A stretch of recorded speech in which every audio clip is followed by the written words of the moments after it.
سلام و درود رفقا، امیدوارم هر کسی دلتون عالی باشه. امروز اومدیم با گیم پلی کلش رویال، میخوایم این مچ رو بریم و پلی بدیم.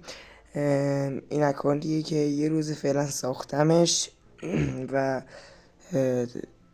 اکانت نسبتا خوبیه. این کارت هایی که توی یکی دو روز تونستم به دستش بیارم. اوکی و همین دیگه بزن.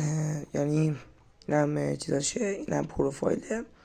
یه پروفایل هم اینشو عوض کنیم اینجا توی برنشی چی نره.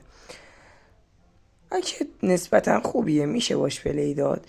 اینم بزنیم و این مچ رو اس کنیم که بره. خب مچ اس شد، میزنیمش. خب اول بذارین اون اتک بده که بعد ببینی شما بعد دفاع کنی یا چی. خب اون الان مینی پکا میذاری، ارتش اسکلت براش میذاریم، بره پکامونو میذاریم از سمت راست، بره شاهزاده از سمت چپ.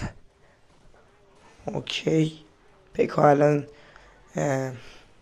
میزنه تاور سمت راستی و شاهزاده میره دمیج بیکار تاور سمت چپ و یا بالون بکش میفرستیم. خب شاهزاده خودش زد و اون یک رم رایدر میذاره، اشکال نره. یه اشکوب میذاریم اون بر سمت راست.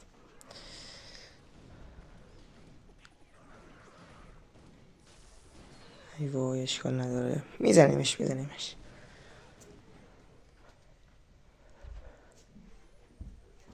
هورد جهنمی برای دفاع. مینی پکا ارتش اسکلتمونو دیگه باید بذاریم واقعا.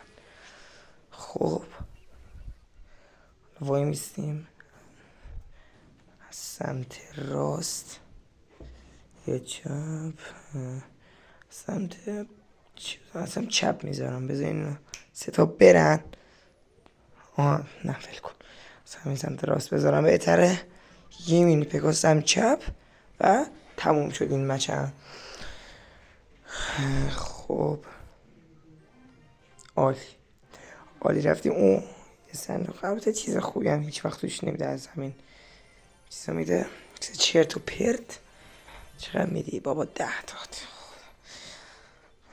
اشکال نداره بچه ها.